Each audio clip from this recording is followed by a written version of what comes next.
포장을 뜯어보지도 못한 채 오늘 우리의 삶 속에서 제껴져 있지는 않는가 다시금 생각해 보게 되어집니다. 여러분들 오늘 마태복음 28장을 통해서 오늘 우리가 증거를 받는 것은 과연 예수님께서 살아나셨는가, 이 사실이 굉장히 중요하지 않습니까? 그러면 마태복음 28장을 통해서 과연 예수님께서 살아나신 그 분명한 증거를 오늘 우리는 말씀 속에서 찾아보아야 합니다. 여러분들 법이라고 하는 것은 어떻습니까? 법이 어떻습니까? 법이 그것이 효력을 드러내려고 한다면, 그 증거가 효력을 드러내려고 한다면 증거 능력이 충분히 있어야 합니다. 그래서 그 증거 능력이 발생되려고 한다면 반드시 명확한 사실이어야 되고, 팩트 체크를 통하여서 어떻습니까? 부인되어질 수 없는 것들을 증거 자료로 낼 때에 그것이 증거의 능력을 드러낼 수 있는 것입니다. 그런데 오늘 마태복음 28장을 보면은 부활의 첫 증인으로서 여인들이 언급되고 있습니다. 지금은 그렇지는 않습니다만은 2000년 전 여자들은 증인으로서 설 수 없는 존재였습니다. 오직에 어떻습니까? 민수기에 보자면 하나님께서도 어떻습니까? 숫자를 쓸 때 여자들은 세지를 안 했습니다. 그러니까 증인이 되어질 수 없어요. 그리고 또한 오늘 28장 17절에 보자면 이런 말을 첨가하고 있습니다. 오히려 의심하는 자도 있더라. 이런 구문은 어떤가? 마태가 이 마태복음을 정할 때 어떻습니까? 예수의 부활이 사실이라는 것을 증거하기 위해서 이 구문은 어떻습니까? 빼야 함에도 불구하고 왜 하필 집어넣느냐라는 사실이죠. 여러분들, 예수님의 부활이 날조된 것이라고 한다면 여인들이나 의심하는 자도 있더라는 이 말을 추가하지 아니했을 것입니다. 그런데 중요한 것은 이런 지문이야말로, 이런 구절이야말로 부활의 사실을 더 적극적으로 전제하는 구문이라는 것입니다. 여러분들, 안식 후 첫날 미명에 여인들이 안식일 날 급히 십자가에서 죽은 예수의 시체를 내려서 그 피를 닦고 세마포로 돌돌 감아서, 무덤이 없었는데 아리마대 요셉이 자기가 죽으면 그 무덤을 사용하려고 했는데 급히 아리마대 요셉이 자기 무덤을 내줌으로 거기에 매장하게 되어집니다. 그런데 안식 후 첫날에 여자들이 그 시체, 피가 낭자하게 흐르고 모든 것이 깨어진 그 예수님의 시체를 닦고 또 향품 처리하기 위해서 여자들이 그 새벽 미명에 예수님이 묻혔던 아리마대 요셉의 무덤으로 찾아갑니다. 그런데 이것을 어떻습니까? 유대인들은 제자들이 혹시 시체를 도둑질할까 봐서 그 자기들이 군병을 세워놓고 그걸 지키게 했습니다. 그런데 그 미명 첫날에 어떤 일이 일어나냐면 큰 지진이 일어나요. 큰 지진이 일어나요. 그리고 이곳까지 들렸던 큰 돌이 굴려져 있습니다. 또 보니까 어떻습니까? 하늘로부터 어떤가 천사들이 내렸는데 두 청년이라고 해요. 누가복음에 보자면 두 청년들이 있는데 그 형상이 번개와 같고 그 희귀가 흰 옷을 입어서 반짝반짝 영광이 비치는 그 옷을 입은 천사들이 그 돌문에 딱 지키고 있는 겁니다. 이 사실을 목격했던 그 수직하던 자들, 경비병들이 어떻게 했겠습니까? 기절초풍하죠. 죽은 자가 같이 어떤가 딱 뻗어가지고 죽은 자가 같이 그냥 기절초풍하고 있는 거예요. 이런 사실을 만났을 때 여자들 또한 어떻습니까? 무서웠겠죠. 그런데 천사들이 하는 말이, 여자들이 무서워 말라. 너희가 예수의 시체를 찾는 줄을 아는다. 그러나 예수님께서는 그의 말씀하신 대로 살아나셨느니라. 할렐루야. 그의 누우셨던 것을 보라. 그리고 그분께서 말씀하셨던 것처럼 그 제자들에게 말을 하면서 갈릴리로 빨리 가라. 거기에서 예수님께서 만나시겠다고 약속하지 않았느냐. 이것을 그들에게 전하라 라고 말씀합니다. 그래서 이 소식을 듣고 여자들은 어떤가 너무나 놀라고 너무나 무서운 마음에 어떤가 걸음을 재촉을 하며 빨리 다름질할세 이렇게 가고 있는데 예수님이 부활하신 예수님께서 나타나셔요. 평안하냐? 그들의 마음이 놀랬겠죠.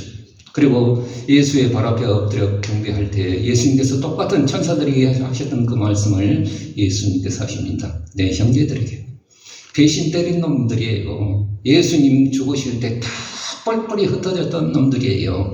그런데 그들을 향하여서 예수님께서는 내 형제들에게 빨리 가서 갈릴리로 빨리 가라. 거기에서 나를 만나리라. 라고 똑같은 말씀을 주십니다. 이 말씀은 어떻습니까? 마태복음 26장에 보자면 이미 예수님께서 하셨던 말씀입니다. 마태복음 26장에 십자가에 돌아가시기 전에 오늘 밤에 너희가 다 나를 버리리라. 기록된 바 내가 먹자를 치리니 양의 떼가 흩어짐 같이 흩어지리라. 그러나 내가 살아난 후에는 너희보다 먼저 갈릴리로 가리라. 라고 예수님께서 약속하셨던 말씀들입니다. 여러분들, 갈릴리라는 이 장소는 어떤 것입니까? 예수님의 첫 공생애를 시작했던 그 장소가 갈릴리 바다였고, 예수님의 제자를 만났던 장소도 갈릴리였습니다. 그러므로 갈릴리라고 왜 하나님께서, 주님께서 왜 갈릴리라고 말씀하셨을까요? 그것은 첫사랑 회복의 장소고, 또 그것이 다시금 회복할 수 있는 그 장소였음을 성경을 통해서 우리는 깨닫게 되어집니다. 여러분들, 부활의 아침, 우리 역시도 첫사랑의 회복이 우리 가운데 있기를 주의 이름으로 축원드립니다. 요한계시록 2장 4절에 보자면 에베소 교회가 진리의 말씀을 옳게 분별하는 놀라운 지혜를 통해서 교회를 세웠던 것은 분명했습니다. 그럼에도 불구하고 사도 요한을 통해서 예수님께서 책명하신 것은 뭐냐면 처음 사랑을 버렸느니라. 너희가 어디에서 떨어진 것을 너희가 확인하고 그 처음 사랑을 회복하라고 말씀하고 계십니다. 우리 역시도 이 부활의 아침 첫사랑을 회복할 수 있는 귀한 은혜가 있기를 주의 이름으로 축복합니다. 그러나 종교 지도자들과 장로들은 그 사시나무 떨면서 기절 축봉했던 그 군사들이 말을 할 때 돈과 권력으로 매수해서 거짓을 지어내는데, 어떤 거짓말을 지어냈냐면 제자들이 밤에 와서 시체를 도둑질했다는 거짓 소문을 파다하게 그 유대 사회에 풍겨냅니다. 여러분들 마귀는 항상 어떻습니까? 돈과 권력과 거짓이란 이 삼위일체를 통해서 거짓을 조장하고 있음을 우리는 보게 되어집니다.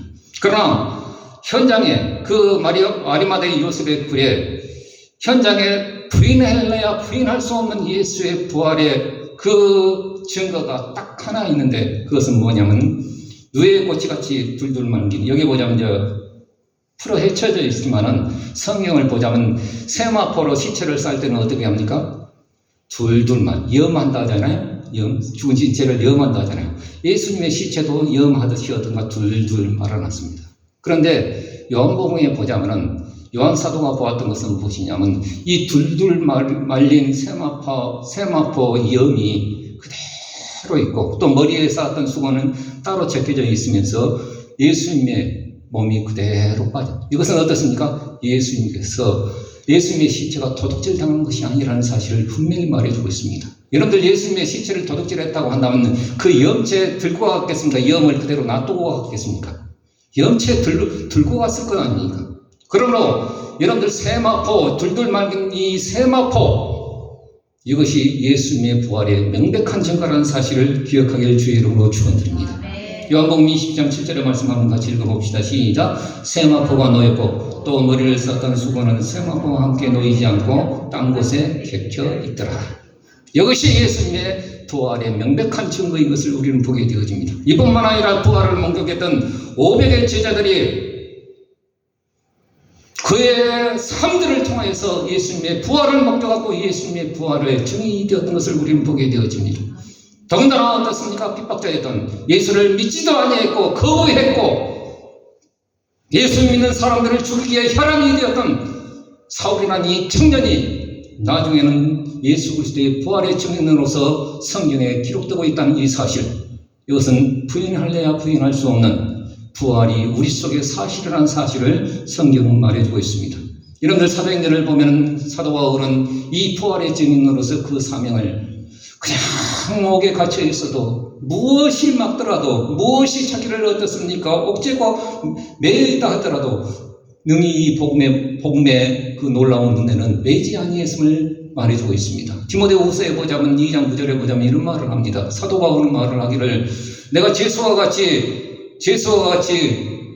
내가 전한 이 복음이 복음 전하는 것으로 인하여 내가 제수와 같이 매했으나 우리 주 예수 그리스도의 그 복음은 매지 아니하노라 라고 말을 해주고 있습니다. 몰타섬에 어떤 유라골라의 강풍을 만나서 파산이 되어지면서, 그러나 주께서 약속하신 대로 276명의 그 생명은 주님께서 이 바울에게 맡기신 것처럼 정말 그 생명은 다 구원받은 놀라운 은혜를 받았습니다. 그래서 몰타 이 멜리데 섬, 성경은 멜리데 섬이라고 하지만 지금 현대 지명으로는 몰타 섬인데, 이 몰타 섬에 무사히 도착을 하게 되어집니다. 그때도 바울은 땔감을 구함으로써 그들을 섬겨나가는 것을 보게 되어집니다. 땔감을 구하다 보니까 여기 땔감 속에 숨어있던 독사, 지중해 독사는 맹독이 유명합니다. 한 번 물리면 그냥 몸이 붓기 시작하면서 수초 내에 몸이 붓기 시작하면서 사람이 죽는 그 맹독을 가지고 있는 것이 지중해의 독사입니다. 그런데 땔감 속에 어떤가 독사가 있었는데 사도 바울의 손가락을 딱 물고 있는 거예요. 사람들이 볼 때 이 사람이 죽거나 바로 죽거나 그냥 몸이 땡땡땡 붓다가 곧 죽은 것이 그들이 경험했던 독사에 물린 현상이었습니다. 근데 사도 바울이 딱 물고 있으니까, 독사가 물고 있으니까 하면서 탁 털어버린 거예요. 근데 붓지도 아니하고 어떻습니까? 아무런 이상이 없는 거예요. 그래, 그 사람들이 하는 말이 어떻습니까? 저가 바다에서는 구원을 받았으나 이 사람이 살인한 자로다. 공의가 저를 살지 못하게 하리라 라고 했는데 아무렇지도 아니하는 거예요. 무슨 독을 마실지라도 해를 받지 않은 그 주님의 약속이 이 바울을 통해서 증거되어진 놀라운 역사가 일어났습니다. 그런데 멜리데 섬의 그 몰타의 그 촌장이었던 버블리오라고 하는 사람이 이 파손되어진 276명의 사람들을 거둬들이며 3일 동안 먹여요. 그런데 먹는 것도 하루 이틀이지 미안하잖아요, 바울이. 그런데 집안 사정을 보니까 버블리오의 그 아버지가 그 열병과 이질로 인하여서 풍토병으로 막 시름스름 앓으면서 죽어가고 있는 거예요. 버블리오 총장님, 내가 아버지를 위해서 기도해도 되겠습니까? 예, 가시죠. 독사를 물려도 안 죽은 이 바울을 신처럼 여기잖아요. 그래서 이제 버블리오 그 아버지가 누워있는 그 침상에 바울이 딱 가서 손을 넣고, 하나님, 이 아버지를 하나님 살려주셔야겠습니다. 정말 주님은 살아계십니다. 라고 제가 머리에 손을 딱 안수하니까 열병이 떠나고 이질이 떠나면서 건강하게 되어진 놀라운 역사가 드러났습니다. 이 사람만 고친 것이 아니라 그 섬에 있던 약하고 병든 사람들이 이 소문을 듣고 쫓아왔는데 다 성으로 되는 자마다 고침받는 놀라운 역사가 드러난 것입니다. 이 사실로 인해서 3개월 동안 어떤가, 그 겨울 동안 어떻습니까? 정말 극진한 환대를 받게 되어집니다.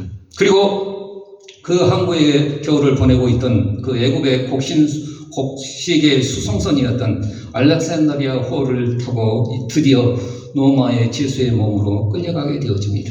그런데 보디올이라고 하는 그 노마로 들어가는 관문에 어떻게 알았는지 이 노마의 성도들이 찾아온 거예요. 아마 사도 바울이 노마서를 지을 때 그 글로 은혜를 받았던 사람들이 찾아온 거예요. 얼마나 사도 바울이 힘을 얻었겠습니까?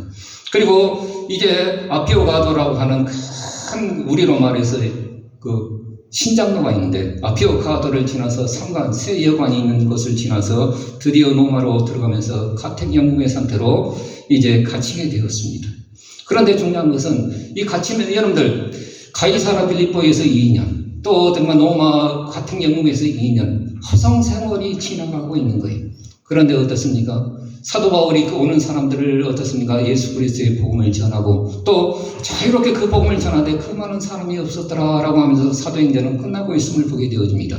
이것을 통해서 오늘 우리가 느껴지는 것이 뭐냐면, 사도 바울은 매였으나 그냥 가이사라 빌립보에서 2년을 갇히고 또 노마 가택 영국으로 2년을 갇혀 있지만은 복음은 매이지 아니하고 그 부활이 진행되고 있다는 사실을 성경은 말해주고 있습니다. 여러분들 오늘 우리 인생을 살아가면서 때로는 어떻습니까? 우리가 매이고 때로는 갇혀있는 그 삶의 철학을 오늘 우리는 포기하고 싶어도 포기하고 싶고 늘 벗어나고 싶지만은 아니에요. 그럼에도 불구하고 복음은 어떻습니까? 이 부활의 신앙은 그것을 어떻습니까? 뚫고 가면서 하나님의 놀라운 역사를 드러낸다는 사실을 우리는 보게 되어집니다. 그렇다고 한다면 사도행전 28장은 끝났으나 끝나지 않은 문구로 마무리를 짓고 있어요. 그러면 사도행전 29장은 누구의 몫이겠습니까? 우리의 몫이라는 거예요. 우리는 어떻게 해야 할까요? 이 부활이 우리의 삶 속에서 어떻게 하면 진행이 되어질 까요? 그것은 창세기 29장을 묵상하면서 느껴지는 놀라운 은혜를 우리는 받게 되어집니다. 여러분들, 야곱이 베델에서 그 하나님을 만나잖아요. 돌베개에 자고 있는데 꿈속에서 하나님의 서닥다리가 쫙 하늘 높은 곳까지 뚫려져 있어서 하나님의 천사들이 오르락내리락 하는 이 꿈을 꾸면서 하나님이 직접 그 할아버지로부터 들었던 그 하나님, 이삭 아버지로부터 들었던 그 하나님이 자기에게 직접 음성으로 들려주시는 그 놀라운 은혜를 받습니다. 너를 지킬 것이며 너를 돌아오게 할 것이며 너를 만복의 큰 노로 세울 것이다라는 이 놀라운 약속을 야곱을 통해서 해주십니다. 여기에 고무되었던지 야곱은 어떻습니까? 그 삶이 적극적으로 변화되어집니다. 우리가 하나님을 만나면요, 우리 인생이라고 하는 것은 항상 야곱처럼 누구에게 비교되어지면서 항상 주눅을 푹 피지 못하는 그런 인생이 되어지지 않습니까? 야곱이 항상 그 털복숭이였던 어떻습니까? 에서 늘 비교되어지면서 무시되었던 인생이었어요. 그런데 이 야곱이 베델의 하나님을 만나고 나서는 그 인생이 주도적으로 적극적으로 임한 것을 보게 되어집니다. 그 동방의 땅에 이르렀을 때 그 양의 셋대가 모여 있는 것을 보고 당신들이 어디서 왔습니까? 라고 했을 때 하란에서 왔다는 거예요. 800km 떨어진 그 거리에서 그 베스메스에서 그 하란까지는 한 800km 되어진 거리예요. 그 거리를 아버지의 명령을 따라서 외삼촌 나반의 집에 왔잖아요. 그런데 그 하란 땅에 도착을 한 거예요. 하란 땅에 도착한 거예요. 혹시 당신은 나홀의 아들 라반이라는 사람을 아십니까? 안다는 거예요. 그리고 또 하나 중요한 소식을 하나 전합니다. 그 둘째 딸이었던 라헬이 저기서 양을 끌고 온다는 거예요. 그러니까 이 야곱이 어떻습니까? 놀래가지고 빨리 저기 그 물 먹고 빨리 가세요. 그러니까 이 사람들이 우리는 그리 하지 못하겠다 이렇게 말을 하는 거예요. 적극적이죠. 그리고 어떻습니까? 이 라헬이 딱 오니까 어떻습니까? 한눈에 반하는 거예요. 한눈에 반하는 거예요. 70세가 넘은 이 노총각 야곱이 한눈에 반하는 거예요. 그 눈동자에 빠져들었습니다. 그리고 나반의 집에 들어가서 어떻습니까? 이 나엘을 향하여 연애하는 까닭에 7년을 자기가 벗은 살면서 수일같이 여겨지는 그 놀라운 은혜를 받은 것을 우리는 보게 되어집니다. 그러나 그 7년이 지나고 이제 동네 사람들을 초청해서 결혼식을 하는데 라반이 이때 속임수를 씁니다. 자기의 장녀였던 레아를 시집 보내야 돼. 그런 속임수를 쓰는데 레아를 불러놓고 레아야 거울 있지? 거울에 네 얼굴을 한번 봐봐라. 성경에는 나와 있지는 않은 얘기입니다. 거울을 한번 봐봐라. 그 레아라는 뜻이 들소라는 뜻이에요. 그리고 라헬이라는 뜻은 어떤가? 암양이라는 뜻인데 나엘은 암양처럼 눈동자가 예쁜 여자예요. 그러나 레아는 어떻습니까? 들소처럼 어떻습니까? 살도 이렇게 좁고 뭐 힘께나 있는 여자 같아요. 들소라고 이름 지은 거 보니까. 그래 거울을 한번 봐봐라. 그 얼굴에 네 시집갈 수 있겠니? 아무 문구답이 없어요. 내가 너를 시집 보낼 유일한 기회가 왔는데 아벨을 믿지? 예. 그리고 야곱의 침소에 보냅니다. 왕창 야곱에게 술을 먹여놓고 어떻습니까? 침상을 걸고 어떻습니까? 첫날밤을 치른 뒤에 야곱이 자기 사랑하는 나엘의 얼굴을 보고자 어떻습니까? 나의 사랑, 이렇게 이불을 딱 들치니까 누가 나옵니까? 예? 첫째 딸이었던 리아가 딱 나옵니다. 왜 거기서 네가 나와? 그래갖고 노발대발하지 않겠습니까? 첫날 밤부터 어떤가 자기 남편에게 버림받은 인생이 레아의 인생이었습니다. 여러분, 제가 이 말을 하는 것은 무엇이냐면은 7년을 수일같이 얘기했던 그 절실한 어떤 그 사랑도 사랑이었지만은 어떻습니까? 비록 어떻습니까? 사랑받지 못하고 누저로 관심의 종자로 관심 받지 못해서 관심 갖기를 원했던 그 간종의 인생이었던 레아의 인생 역시도 하나님을 의지함으로 찬양의 자리에 나간 것 또한 사랑이라는 이 사실을 들려주기 위한 것이었습니다. 아들을 낳아요. 아들을 낳으면서 자기 남편에 대한 사랑의 미련을 버리지 못하고 첫 번째 아들을 낳았는데 누벤이라고 적어요. 그럼 그 뜻이 뭐냐면 봐라 아들이로다. 남편이 이제는 사랑하겠지. 남편이 사랑이 자기에게 돌아오지 않습니다. 두 번째 아들을 낳았어요. 시몬이라고 했는데 시모라는 임은 샤마 임은 들었다는 거예요. 하나님께서 들으시고 나에게 아들을 주셨는데 그때도 남편이 자기의 사랑에 오지 않아요. 세 번째는 어떻습니까? 네이라는 아들을 낳으면서 네이라고 적어요. 이제는 새 아들을 낳았으니 남편이 나와 연합하리로다 라고 생각을 했는데 그 남편이 그냥 자기의 사랑에 오지 않아요. 나엘에게만 꽂혀 있는 거예요. 그런데 네 번째 아들을 낳으면서 이름을 뭐라고 했냐면 유다, 하나님을 찬양하리로다 라고 바뀌었습니다. 이런데 남편의 사랑이 자기에게는 중요한 것이지만 그러나 그 하루를 7년처럼 쇠가 빠지게 고통 가운데 자기 범민 가운데 살았던 레아의 인생 가운데서도 그 인생 또한 어떻습니까? 하나님이 고쳐주시는 놀라운 인생이었음을 성경은 말해주고 있습니다. 그리고 또한 어떻습니까? 나중에는 인생을 살아가면서 야곱이 느껴지는 것은 뭐냐면 이 레아야말로 하나님이 자기에 붙여주신 현모양처란 사실을 늦게 깨닫게 되어집니다. 여러분들 라헬은 베냐민을 낳다가 둘째 아이를 낳다가 결국에는 저 베들레헴 그 길목에서 객사하게 되어집니다. 그리고 나중에 흘러서 레아도 죽습니다. 그런데 애굽에 내려갔을 때 야곱이 이제 임종을 앞두고 자기 아들들에게 유언을 하면서 내 시체를 이 애굽 땅에 묻지 말고 내 열조들이 있는 아브라함, 내 할아버지가 묻혔던 아브라함과 그 할머니가 묻혔던 사라가 묻혔던 그 땅 막벨라굴에 묻었다. 내 아버지 이삭과 내 어머니 리브가 묻혔던 그 땅에 묻어다오. 그리고 창세기 49장 31절에 보자면 레아도 그 속에 묻혔으니 그 옆에 나를 묻어달라라고 말을 해주고 있습니다. 여러분들 하나님이 보시기에 진짜 부인은 누굽니까? 아브라함과 사라였고 이삭과 리브가였고 야곱과 라헬이 아니라 레아였음을 성경을 통해서 우리는 보게 되어집니다. 제가 이 말을 하는 이유는 무엇이겠습니까? 오늘 우리의 삶 가운데서 부활이 증거되지 못한 이유는 정말 그 주님을 우리의 삶을 통해서 사랑해야 되는데 7년을 소리같이 여기는 야곱의 사랑 또한 그 사랑으로 주님을 사랑해야 되는데 하루를 7년처럼 새가 빠지게 뼈저리게 느껴지는 그 삶이라 할지라도 사랑했던 레아의 삶 또한 하나님께서 받으시는 사랑임을 우리는 보게 되어집니다.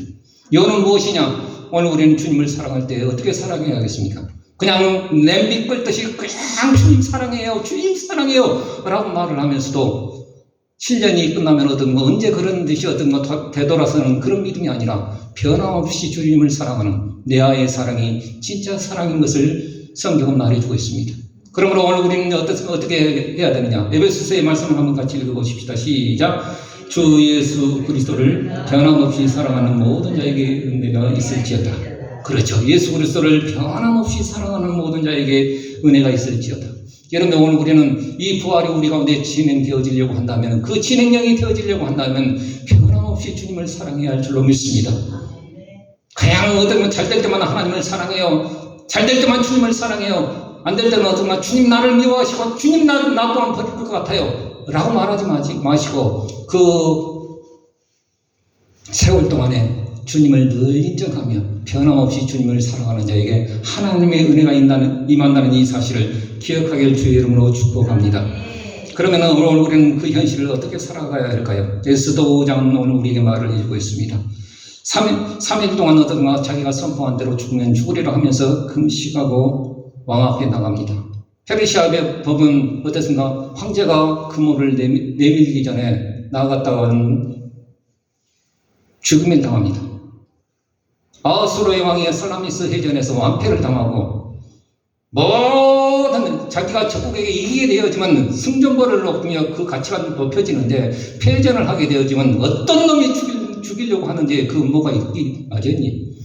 그러니까 금호를 내밀기까지 어떻나 그 왕 앞에 나간다는 것은 죽음을 자초하는 거예요.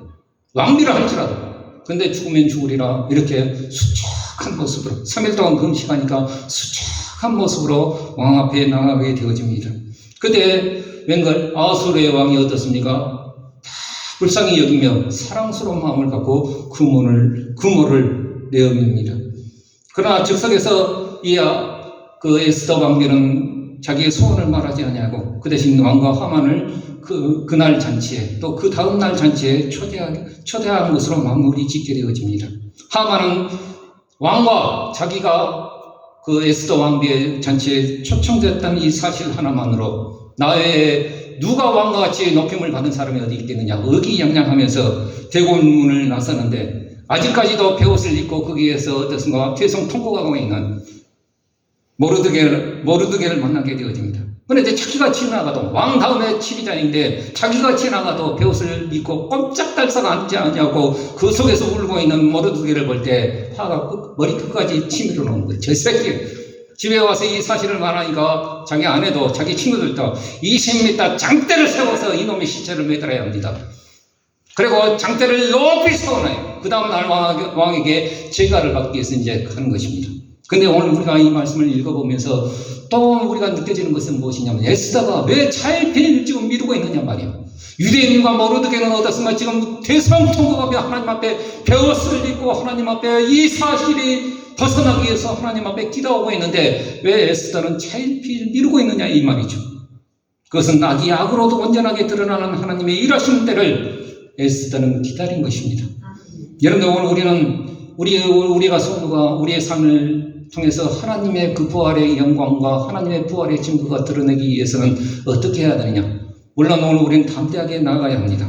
그럼에도 불구하고 조급하지 않게 주의 때를 맞추면서 내 삶의 자리를 내어질 때에 그 부활이 진행형이 되어질 것입니다. 우리 역시도 마찬가지입니다. 여러분들 우리의 삶은 어떻습니까? 담대하게 나가죠. 믿음으로 나가지만은 그러나 내 삶의 주도권을 주님께 맡겨야 돼요. 때와 기한은 아버지께 있는 겁니다. 내가 아무리 힘쓰고 애쓴다 할지라도 때가 맞지 않으면 이루어지지 않습니다. 그러므로 항상 하나님의 때를 기다리며 내 삶의 주도권을 주님 앞에 양도하고 하나님께서 하셔야 됩니다. 왜요? 내가 하면은 그 상처가 되어져요. 남편이 돌아오지 않습니까? 자식들이 돌아오지 않습니까? 그러면 오늘 우리의 생각에는 내가 협박이라도 공갈이라도 쳐서 어떤 그 남편을 돌아오게 하는 것이 하나님의 목적이요 하나님의 방법이라고 할지 모르지만은 하나님께서는 그것이 아니라는 거예요. 하나님의 때가 있다는 거예요. 그러므로 그것을 주님께 맡길 때 그 부활이 우리의 삶 속에서 진행되어질 것입니다. 어떻게 부활이 내 삶 속에서 진행형이 되게 할 것인가요? 여기 보자면 마태복음 28장에 보자면 우리가 잘 아시는 말씀이 있습니다. 예수님께서 마지막 제자들에게 명령하신 지극히 크신 명령이라고 해서 지상명령이라고 합니다. 하늘과 땅의 모든 권세를 가지셨다라고 말씀하십니다. 그 가지신 그 부활하신 주님은 지극히 크신 명령을 제자들에게 선포하시는데 그 명령은 무엇이냐? 한번 따라서 봅시다. 모든 민족으로 제자를 삼으라. 모든 민족으로 제자를 삼으라. 자, 어떻게 우리가 제자를 삼을까요? 먼저는 가라는 거예요. 그런데 가라는 것은 어떻습니까? 눈물과 아픔과 질병과 고통 가운데 있는 삶의 현장으로 우리를 보내신다는 겁니다. 그런데 가라고 하실 때 그 명령하신 분이 어떤 분이신가를 우리는 아는 것이 중요한 겁니다. 하늘과 땅의 모든 권세를 가지신 분이 우리에게 명령하십니다. 가라고 했을 때는 그 말의 뜻의 뉘앙스는 무엇입니까? 내가 다 책임질게. 내가 예비된 사람을 만나게 할 것이며 예비된 환경을 만들어낼 것이며 너와 만나는 네가 복음 전할 때 내가 치유케 할 것이며 자유케 하는 놀라운 역사를 함께 하리라. 이 말이 가라는 말에 다 포함이 되어 있는 것입니다. 그리고 또한 어떻습니까? 오늘 우리는 어떻게 해야 되느냐? 아버지와 아들과 성령의 이름, 성삼위 하나님의 이름으로 세례를 줌으로 구원이 시작이 되어집니다. 다시 말해서 하나님이 인쳐주신 그 놀라운 은혜가 세례를 통해서 이루어진다는 것이죠. 그러나 그것으로 끝나는 것이 아니라 주께서 분부한 모든 것을 어떤가 지킬 때까지 가르쳐야 하는 것이 우리의 마지막 제자로서의 사명이라는 것입니다. 그래야 모든 민족이 제자 삼아지는 하나님의 나라가 되어진다는 것입니다. 오늘 우리 마태복음 28장 한번 같이 읽어봅시다. 시작. 너희는 가서 모든 족속으로 제자를 삼아 아버지와 아들과 성령의 이름으로 세례를 주고 내가 너희에게 분부한 모든 것을 가르쳐 지키게 하라. 그렇죠. 모든 민족이 제자 삼아지는 그 하나님의 나라는 그저 저절로 되어지는 것이 아니라 우리가 그 아픔의 현장에 들어가고 가서 어떻습니까? 이 아버지와 아들과 성령의 이름으로 세례를 주고 정말 지킬 때까지 가르쳐낼 때 그 속에서 하나님의 나라가 이루어지는 것이며 이것이 세상 끝날까지 주께서 함께 하시는 부활이 진행되어지는 삶의 모습이고 그것이 우리의 삶의 역사여야함을 성경은 말해주고 있습니다.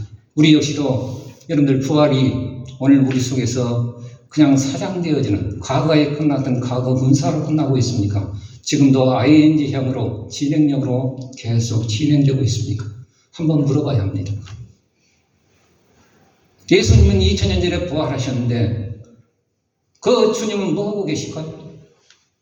하나님 보호자 우편에서 지금 계시는데 성령을 통하여 뭐하고 계실까요? 우리와는 상관없는 부활의 주제가 아닐 수 없습니다.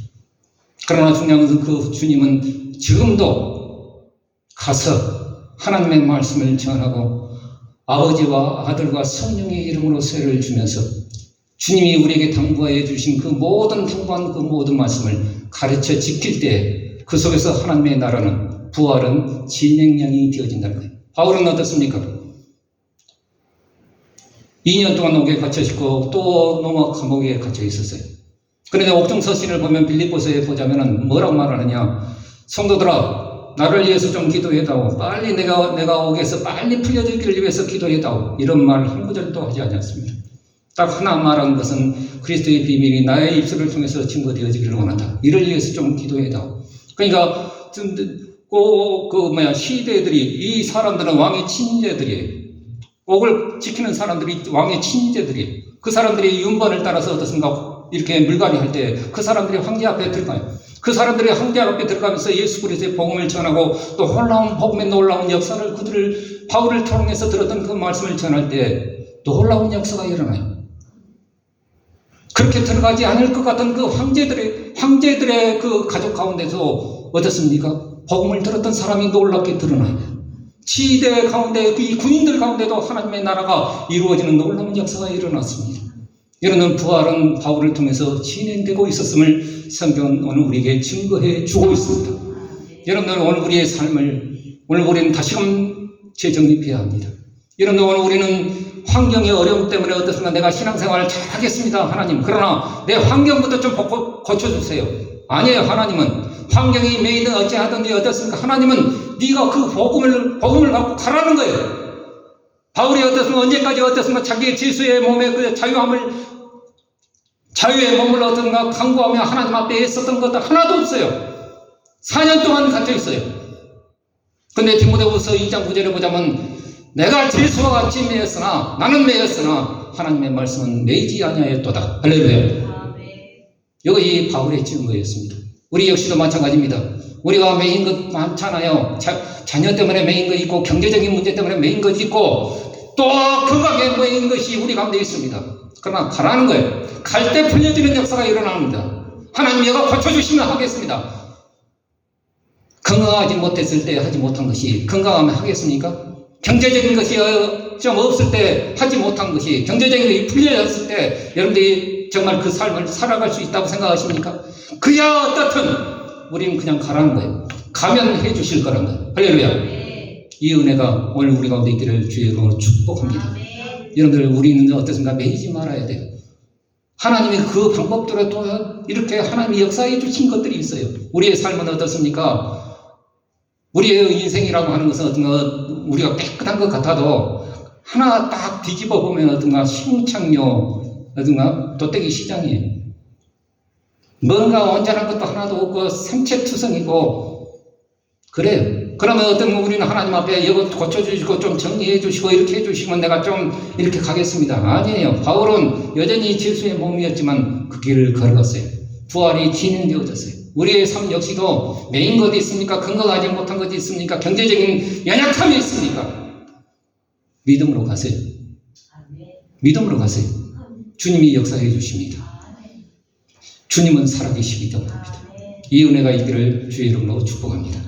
기도하겠습니다.